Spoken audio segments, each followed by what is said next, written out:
Da varanj. Pokažat ću vam ponovno jedan trik. Evo, treba nam, kao vidite, kralj, dama, dečko, 10 as. U trefu, hercu, kari i piku. Sad samo možemo spojiti dama pomagaču, ali dobro, ja nemam pomagača pa ću morati ja sam da posjeće špil koliko puta želi. Evo, šemput. Još. Evo, sad ćemo podijeliti u 4.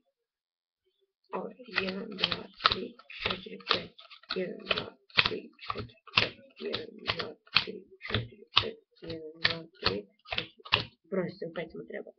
I sad, kao prođemo rukama preko tih karti. I kod svih karti smo dobili 4 dečka, 4 desetke, 4 dame,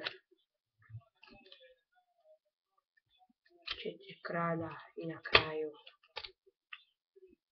4 jasa. Evo, ovo je bio lagan trik. Hvala na gledanju, lajkujte, subscribeujte i doviđenja.